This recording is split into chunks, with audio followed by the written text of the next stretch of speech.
Attaquons-nous maintenant à une nouvelle opération, la soustraction. Il y a deux cas. La soustraction sans retenue, la plus simple, et la soustraction avec retenue, qui est un tout petit peu plus difficile. Commençons par le plus simple. 978 moins 565. Nous voyons que 8 est plus grand que 5, 7 est plus grand que 6, et 9 est plus grand que 5. Chaque chiffre du nombre du dessus est plus grand que celui du dessous, il n'y aura donc pas de retenue, et cela est très simple. Je dois faire 8 moins 5. Une petite astuce pour compter plus vite, je peux compter à l'envers, puisque 5 est tout proche de 8. Donc je peux faire 5 pour aller à 8, il me manque 3. 6 pour aller à 7, 6 et 1, 7. 5 pour aller à 9, il me manque 4. Et je vous donne du coup en même temps une astuce également pour vérifier votre soustraction. Il suffit de comptabiliser ensemble votre résultat et ici le nombre qui est donné juste au-dessus, et vous devez retrouver le nombre de départ. 3 et 5, ça fait bien 8.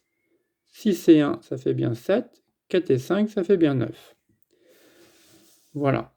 Donc là, c'est facile, mais quand vous aurez des opérations à retenue, ça peut être un truc très intéressant pour vérifier. Une opération à retenue assez simple, 82 moins 38, qu'on pourrait faire de tête, mais bien sûr, là, nous allons la faire en la posant, pour bien comprendre la méthode. Ici, je dois faire 2 moins 8.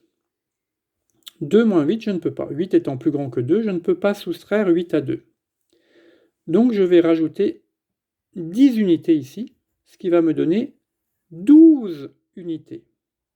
Mais comme j'ai rajouté 10 au nombre du dessus, je dois également rajouter 10 au nombre en dessous pour que ma différence entre les deux reste la même. 82 moins 38, c'est la même chose que 82 plus 10 moins 38 plus 10. C'est-à-dire 82 moins 38, c'est égal à 92 moins 48. Je vais donc rajouter une dizaine. Je ne la rajoute pas ici parce que sinon j'aurai toujours le même problème. 12 moins 18, je ne pourrai pas le faire, donc je rajoute ici. Ma dizaine va être ici. Elle ne va pas être 10 unités. Je fais toujours en croisé comme ça et je décale toujours. Quand j'ai des grandes soustractions à faire, ça va se décaler toujours comme ça. Ici, une espèce de croix, je descends pour marquer ma retenue. 12 moins 8, 8 pour aller à 12, 4.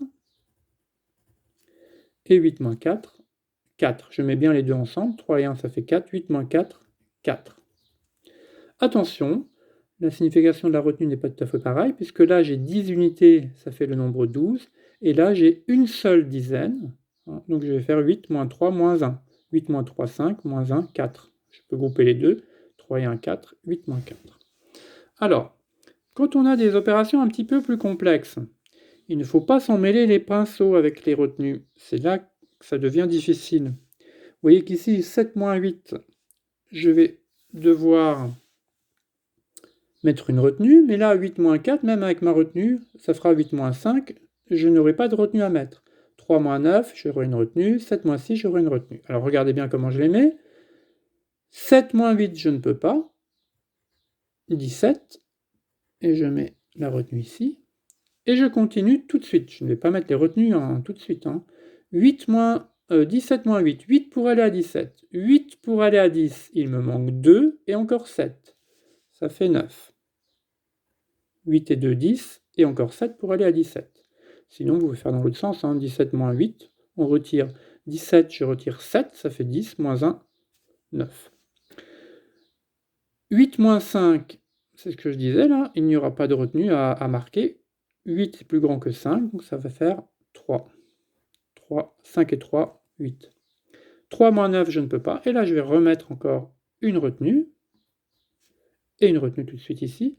9 pour aller à 13, 4. Et 7 moins 7, 0. Alors 0, comme il est tout devant, je le marque ou je ne le marque pas. Le nombre final est bien 439. Voilà. La seule difficulté vraiment importante pour gérer ce nombre de soustractions, c'est de bien décaler en fait hein, d'avoir cette retenue que l'on met là, et clac, on va glisser la retenue tout de suite en une espèce de branche de X là, hein. Il n'y a pas de X, mais on descend comme ça, on va descendre toujours comme ça. Quand vous en avez beaucoup dans une opération, il faut bien sûr ne pas mettre les retenues n'importe où, c'est juste après. Si vous êtes ici aux unités, ça va être aux dizaines. Ici, je suis aux centaines, je ne mets surtout pas aux centaines, je vais mettre aux milliers en décalant toujours cette branche de X. Voilà, comme ceci. Voilà, vous êtes parés pour faire les plus grandes opérations, les plus grandes soustractions du monde, sans problème. Bonne continuation.